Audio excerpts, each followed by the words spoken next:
എടി മരിയ തന്നെ വിളിച്ചായിരുന്നോ? കല്യാണം വിളിക്കാനല്ലേ? വിളിച്ചായിരുന്നു. എന്താണ് നിനക്കൊരു എക്സൈറ്റ്മെന്റ് ഇല്ലാത്തേ? നമുക്ക് നമ്മുടെ പഴയ ഫ്രണ്ട്സിനെ എല്ലാരെയും കണ്ടൂടെ? ഞാനില്ല, എനിക്കാരെ ഫേസ് ചെയ്യാൻ വയ്യ. ഓ അപ്പൊ അതാണ് കാര്യം. എന്ത്? സ്വാതി ഉണ്ടാവും അതല്ലേ? പോയേ നീ ഒന്ന്.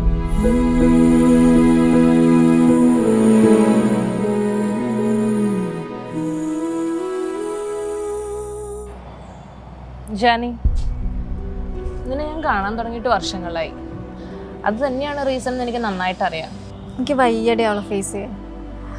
എനിക്ക് പഴയതൊന്നും ആലോചിക്കാൻ കൂടി വയ്യ. എനിക്ക് സ്വയം ഹേർട്ടാവാൻ വയ്യാത്തതുകൊണ്ടാണ് ഞാൻ എല്ലാത്തിൽ നിന്നും മാറി നടക്കുന്നത്. ചിലപ്പോൾ ഒരു ഹഗ്ഗിൽ തീരാവുന്ന വഴക്കൊക്കെ ഉണ്ടാവുള്ളൂ നിങ്ങൾ തമ്മിൽ. വഴക്കാണെങ്കിൽ പറഞ്ഞു തീർക്കാം, പക്ഷേ ഈഗോ പ്രശ്നങ്ങൾ സ്വയം മനസ്സിലാകാതെ മാറത്തില്ല. നമ്മൾ ഏറ്റവും കൂടുതൽ ഹേർട്ട് ചെയ്യുന്നത് ബ്രേക്കപ്പോ റിലേഷൻഷിപ്പോ ഒന്നുമല്ല, നമ്മളുടെ ബെസ്റ്റ് ഫ്രണ്ട് ഒരു സ്ട്രേഞ്ചറായിട്ട് മാറുന്നു.